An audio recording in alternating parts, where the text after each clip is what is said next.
Hey guys, Drew Grit Scott, Bulletproof Saws and BLUESAWS.com. I hope everybody's doing alright. I hope I get to make this video because I might be running out of space on the phone because I have a few other videos that I have to upload, take a look at, upload, and some of them are disjointed and I don't know if they're going to be even worth uploading. Not even going to talk about them. Another topic for another day. Anyhow, I'm working on a ms460 that a good customer of mine brought in, and it was locked up, and there was a note on it that I think I threw in the garbage saying piston cylinder failed, good for parts. Not wrong, but the reason the piston and cylinder failed was because the crank failed. It looks like it spun the big end and threw metal up through it. So the piston's trashed, the cylinder's trashed, and you wish you could have saved it, but it scored up the side, the metal going up, and everything's pretty much ruined. And these are tough for me because not only that, and it's a good looking saw. The plastics are in good shape. The muffler was in pretty good shape. Everything, it looked pretty good, but the handle's totally broken, and it needs a handle because, yeah, you got to replace the handle. So it's a crank, piston, cylinder, handle, but it's got a newer looking chain tensioner, and I would think everything else is going to be okay. Poly flywheel, OEM coil. There's a lot of good on it to be a great parts donator. But he wants to rebuild this one, so we'll throw an aftermarket crank, piston, and cylinder in. And a lot of guys, that's sacrilege. Throw an OEM. You know what, guys? I've ran these for so long now, and a lot of the aftermarket stuff from 5 years ago, it's gotten better. The cranks, I'm not 100% sure on. I don't have overly bad luck with them, but I also don't have saws that are 10 years old out there. You know, we got 5 and 6 year old saws out there, but not 10, 20-year-old saws. And it's one of those things. I mean, the crank failed in this, but who knows how old it was. It was in really good shape. I already took off the protector for the handle, but it didn't seem like it had a ton of use and it wasn't abused. So you had a crank fail in the OEM saw. So we'll split it down, do it with all aftermarket parts. I'm hoping, and I don't know yet, just because I can't really spin it because the big end's locked up so badly. But I hope that the bearings are still good, and I'll go through those real well. And so I'm pretty much just breaking this guy apart. I just pulled the flywheel nut off. It's a waste anyway. And I told you guys in another video that we have two different kinds of flywheel pullers. There's the silver one that looks like this, but you only get the big end. It'll do a 660 and whatever other saws. But to do a 440 or 460, you just unscrew this and you use the smaller end. What is this? 22 and something, 20, wait, what is that? 20, I don't know, I can't read that, however many millimeters it is. Anyhow, you get both sides, so you could do both of them, and I'll pull that flywheel off. And listen, at this point, with a ruined crank, it's easy enough for me to hammer that with a hammer. It's just not my habit to do. You know, there's a bunch of different ways to pull a flywheel off. And listen, I have a little brass hammer. If I don't have a puller that works easily on something, I'll use that little brass hammer. I'll put, you know, I have wooden wedges that I could put the wooden wedge behind there. You can use a metal one. I just don't because I think it's safer to use the wooden one. And then I'll hit the crank a couple times. A lot of guys will put the flywheel nut on and hit it. I use a brass hammer to try to be extra safe with that, and that's just the way I do it. And other guys could do it differently, but we're not really protecting this anymore. So if I seem a little rough, that's why. It's shot. Oh, that flywheel nut was a bear to get off of this thing. It was on there pretty good. And as easy as that. So I use the puller.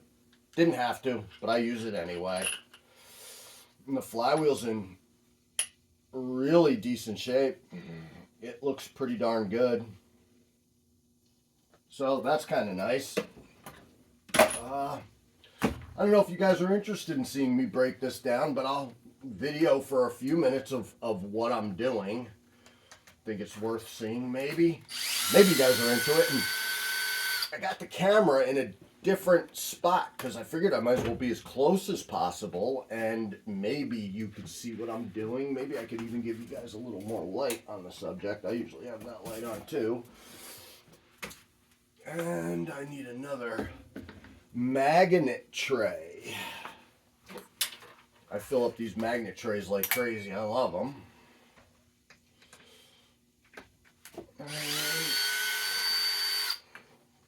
one of the things when you're doing the Farmer Tech kits, if you're doing a 44, any of the kits, any of the steel kits, when you get the coil, what I see a lot of guys have problems with is they don't put washers on the two bolts that hold in the coil. What that does is it helps from twisting this one wire, and when you tighten it, it'll hit against the case, and I've seen guys break the wire, and I mean, it's not a big deal to put on a new end, but if you put the washers on and you hold it with your finger, it doesn't break off, and that's kind of nice, and the OEM saws have the washers, so you might as well do it. Let's see, what do we need here? I'm talking and working, and you guys know I can't chew gum and work at the same time. I'll tell you what I fight with a lot is popping these guys off of here, and I know there's a little button there that you could push to release it, and I never get that button right, and I fight to get that off the spade connection. I fight these things all the damn time, and I guess it's just me. I'm goofy or something that I can't get them. And I know there's a trick. I guess I could probably find a YouTube video on what's the trick to get that stupid little button to pop out of there. So there it goes. You gotta go on the back side. That's what it was. Well, now I figured out a new trick as we were talking, because I fight with them. Let's see, what else? I know I can't make this video long because I'm gonna run out of time, but we will start breaking you down. What else do we need? Oh, one of the worst things to do on these saws, I popped the first AV mount out over here, the cover for the AV mounts. I hate getting those out, and if you have a saw, a lot of times what I'll do, oh, maybe I can show you on the other side because I got more to pop out. I'm always nervous about chewing up like whatever you use to stick in there to pop that out, and some of them pop out a lot easier than others, but I'm always worried about damaging the case as you do it. So a lot of times what I'll do is I'll throw a razor blade behind it so that I'm leveraging off the metal of the razor blade just to protect it a little bit. And maybe that's being overly goofy, but it seems a good way to do it. But I hate getting these things out. I wish I had a tool specially made to do that, which I don't, and I've been thinking about how I would make one. That wasn't too bad though. Where was I throwing those? Oh, get some chain catcher off of here. Maybe we will get to split the cases before I'm going to cut it short, because I think I will most certainly run out of space on the phone. Well, let's see if we get this one out. We'll put our handy dandy razor blade in there and see if we can protect the case as much as possible. Well, that one isn't too bad either. I'll tell you what, them OEM ones are a lot nicer to get out than the aftermarket ones. Those ones stick in there pretty darn good. Alright, we'll move you out of the way. We will pull out some AV bolts. Yeah, and I'm not sure why that crank let loose, and one of the funny things about it was it came and zip tied to the brake handle was a OEM carb, and on the note it said the OEM carb's good, but they had an aftermarket no-name carb in it. So I don't know what was going on and why it said that the OEM carb was good, why you wouldn't just use that and you throw it in aftermarket. So it makes me think that they had some kind of issue running it, and maybe it had an air leak somewhere, and maybe that's what caused the failure, although I would have thought it would have failed at the piston and cylinder before the crank. So I don't know, and there's no way I'm gonna know unless something jumps out at me. Where's our little flywheel key? Get that before we lose that. Maybe get that. Maybe that wants to stay in there. I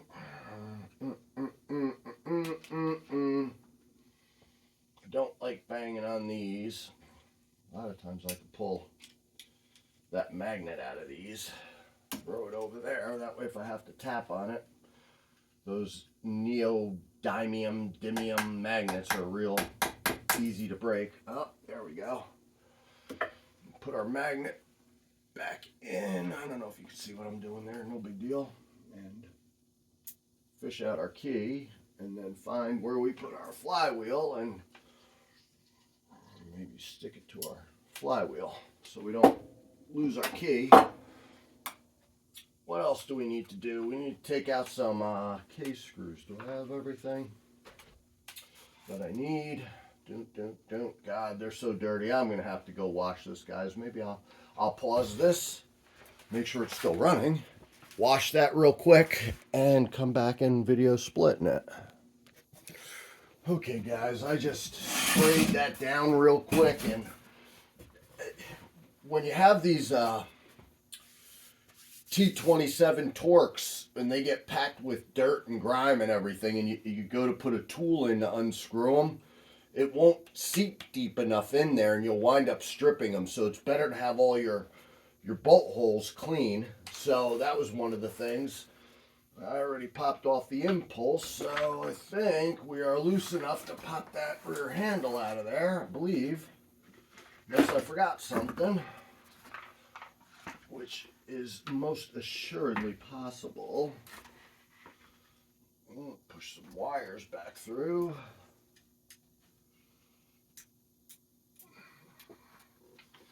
Let's see, we got a rear handle. That's a darn shame on that.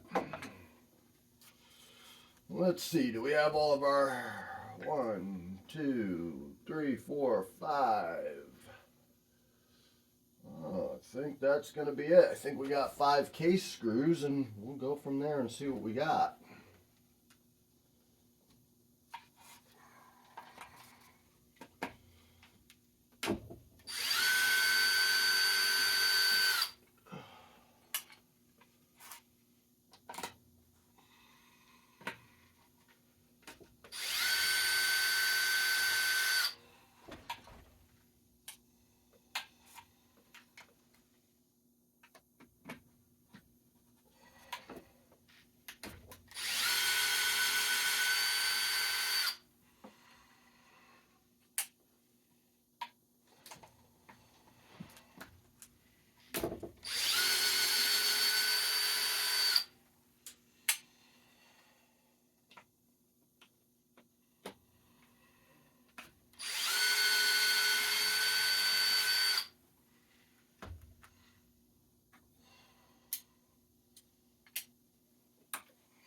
Alright, I think we got everything. What do we need to do before we split you? I don't think I'm missing anything, and I did drain the oil out of it, and, well, I did what I could with the oil in it. Let me grab a old pig mat and maybe throw that down too. I know I got pig mats under my cardboard there, but she's gonna make a mess for us.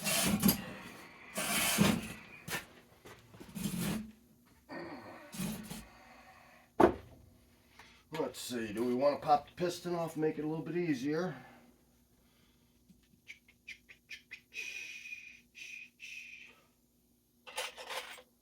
Usually have a little sharp pick, actually. I know what that is. My little handy dandy pick, and we'll see if we get that circlip out of there, how much we're going to fight with that.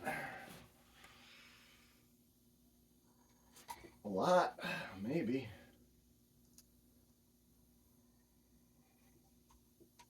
I don't know if I can get one of these little, I'd rather sacrifice one of these than my nice little pick. Might be a little too big. Yeah, it ain't gonna go in there. I was reaching for, you guys know I make all different, hooks to go in a fuel tank out of the old chainsaw files. Different hooks for different things and different grabby tools, and I know I have one. I don't see it at the moment. Oh, maybe that's it. One of them that I sharpened up the point of it a little bit to make it a little pokier to get in there, and I use that too, and I don't think that's it either. I don't see my pokey one. Might be on the other bench.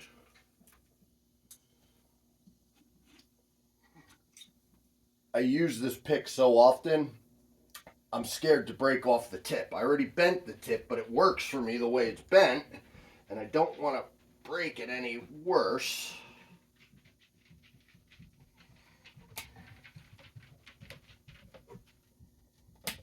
And I don't know if it's going to hold up to that circlip.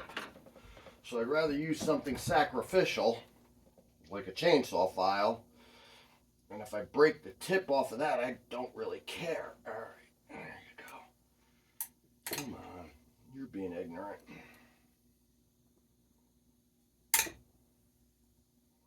Almost. Zoom! Shot across the room. Well, let's see if I can knock you out real quick. Maybe I'd get purchase on you. Maybe not. Well, we will go back to one of you guys. Pull the magnet back out of you. Neodymium magnets. I don't know how to say it, but they shatter real easy.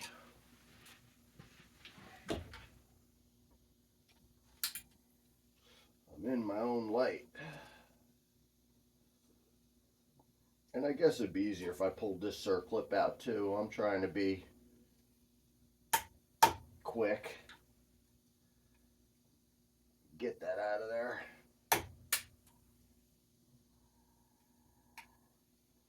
If I was doing this on a saw that the crank was still good in, I'd really be taking care, and it's not that I'm not taking care. I have that piston cradled in my fingers, so as I'm hitting on it, I'm not beating on the crank, trying to bend it. Like I'm supporting it as I do it with one hand. There she goes.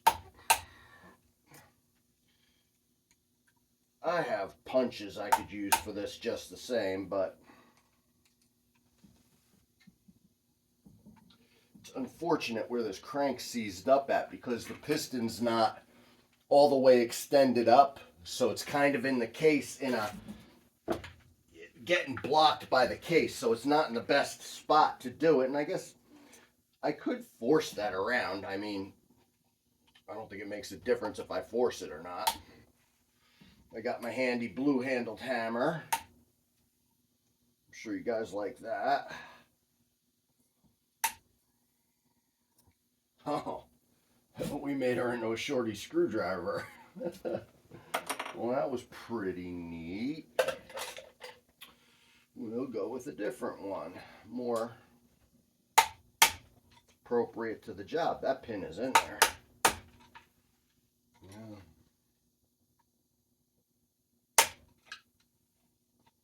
All right. Good enough. Let's see if we can pull.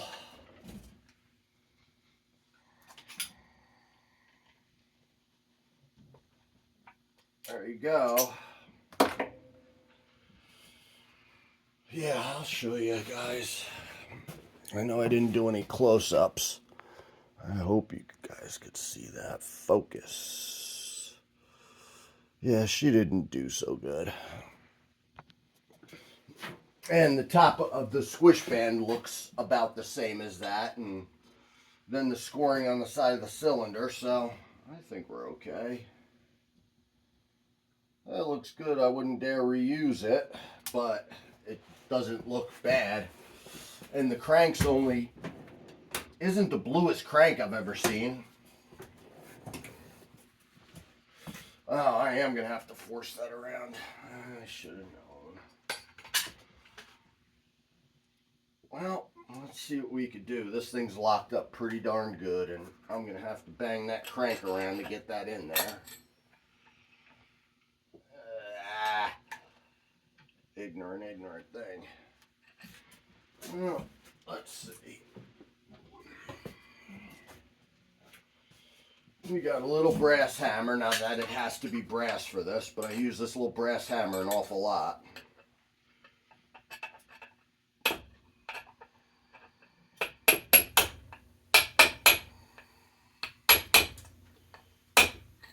There you go.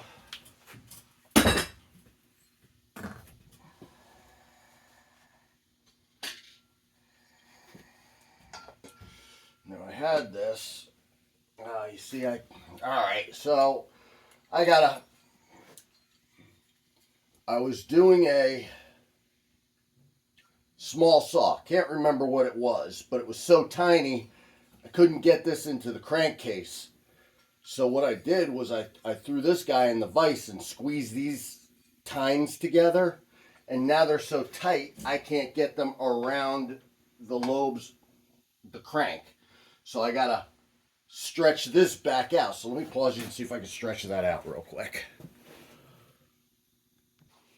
Okay guys, we got that back to where it needs to be. So what I was telling you is that I couldn't get this into the crank. It was I forget what it was. It was a tiny saw that I had to split the cases on. Anyhow, this was too wide for me to get into the crankcase, so I squeezed it in the vise. Now it was too small to fit around the crank in here, so what I did was I took a couple felling wedges, locked it in the vise, hammered them in to stretch it back out. And you'll hear me say it, if you need a tool, make a tool or modify a tool to do what you need. It wasn't a permanent thing, but a lot of times I'll permanently change a tool to be something else and use it for something all the time. This was just a real easy fix. Maybe it's good that you guys got to see that. Maybe if I was a more prepared video guy, but I'm not. I just did this on a whim, figured maybe somebody'd be interested in it. Let's see, we look good there, and I think I got all my screws out while we were talking. I hope I did.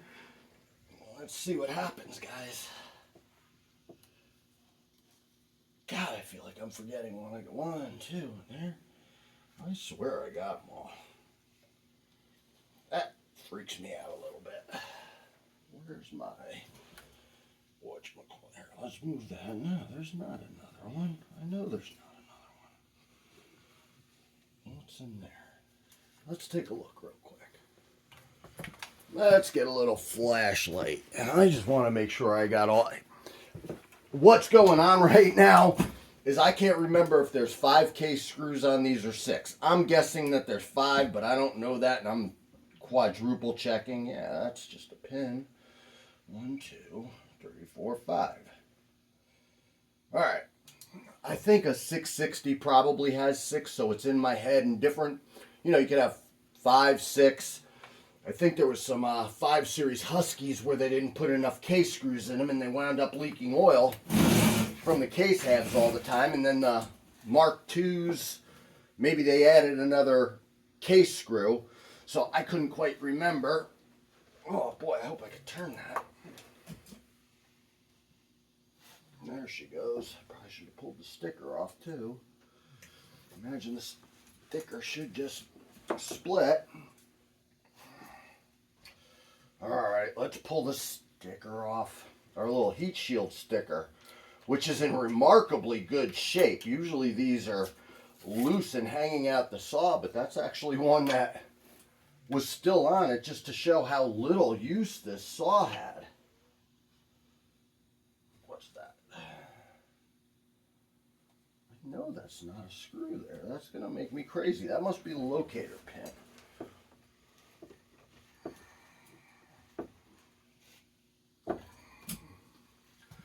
See, and right now I got the back half of this, and I don't like that when things hang up like that on a pin there. It throws me off, or makes me nervous, I should say. It doesn't throw me off.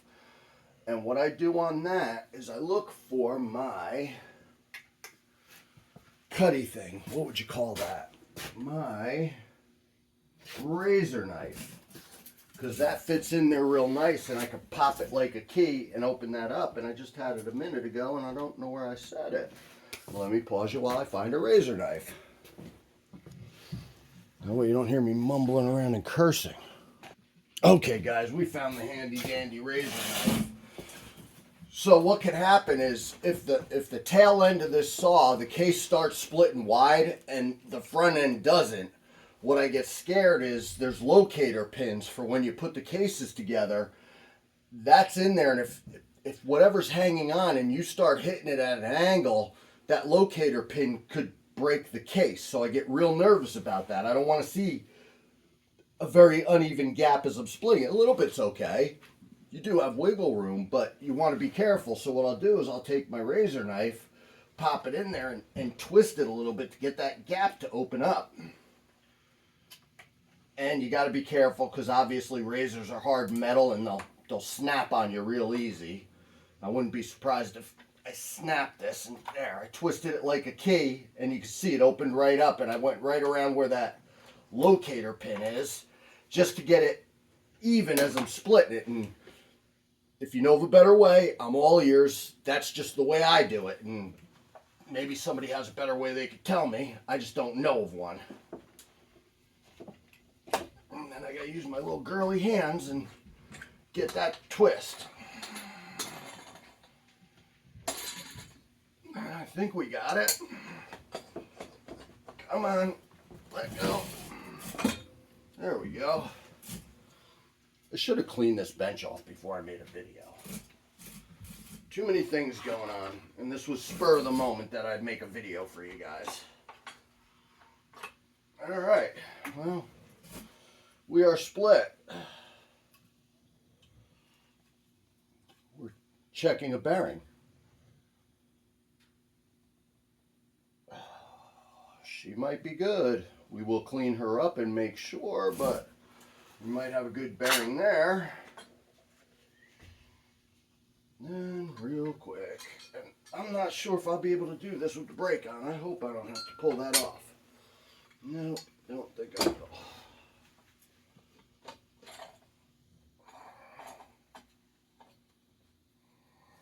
How do we look? And to be honest with you guys, I could probably just, it's a junk crank at this point, obviously. I could probably just, oh, you know what we need to do before we do that? Glad I looked. That's what you get when you're rushing. We got a little snap ring to get out of there. I don't love that snap ring. I've never loved that design. I know we all say, hey, German engineering is the best in the world, but between the bushing there on the crank on the 44s, 372s have them too. That bushing I hate, German engineering can kiss my ass, and this snap ring that I can't stand, German engineering can kiss my ass again. Got no doubt you can engineer some nice stuff. Putting a snap ring there is not one of them. Not the worst thing in the world, it's just a pain in the ass, and I should probably get my better snap ring pliers for this, but these were on the bench. I leave these out on the bench, real obvious like, because my kid takes my stuff, so I got my good ones hidden, and I leave the junky ones out. Problem with that is I wind up using the junky ones because I don't feel like fishing the good ones out. But if you got kids that do wrenching and use your tools, you have decoy tools that you leave out for the kids to use, and you hide your good stuff and you don't even let them know you have them. Then you wind up working with something on them, and you want your good tools and you use your good tools, and the kid's like, hey, where'd that come from? And then that kind of gives up your game there, but maybe you could keep a nice tool for a minute before the kids ruin it. junk.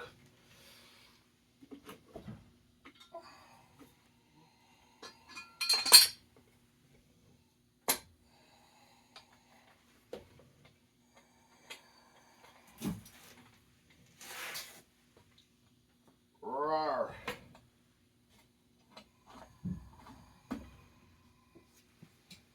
How do we look? Good spot, good spot. Not hitting nothing, I don't think. Only thing I'm a little worried about is this is still pinched in a little bit, and I hope it's not hitting the lobe on that crank at all. I think we're going to be okay.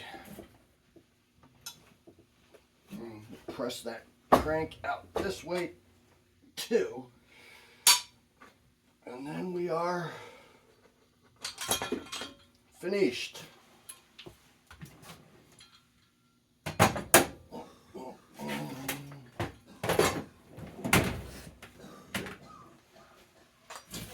There we are, there's a failed crank. I'll try to zoom you in. I mean, there's not a lot to see. And the light might not be the best. You probably see a little bluing, and then you could see metal in between. It's just no bueno.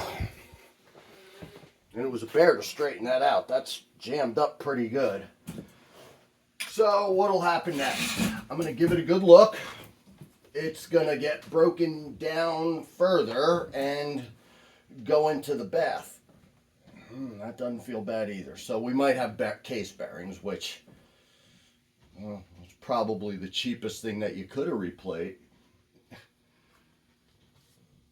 Cheaper than a crank, cheaper than a piston, cheaper than a cylinder, but those are good still. And I'll go through and look everything over real well and make sure what's what. But it did look complete. Nothing's jumping out at me as missing. The parts that I broke down before I started the video were so easy I didn't think you guys would be interested in it. There's that locator pin that I was talking about and why I go in with the razor knife to get it opened up. And then you could use a wide screwdriver once you get it open enough. But to start it, you don't have any room, and the razor knife works real well. You could get it in there. No, this is in really nice shape. It's a shame. But we'll be putting some aftermarket parts in and rebuilding it, and hopefully it'll be a happy saw runner. Anyhow, guys, that was a quick video. I wasn't going to do it, but I'm trying. True Grit Scott, Bulletproof Saws, and BLUESAWS.com. Thanks for watching. Stay safe.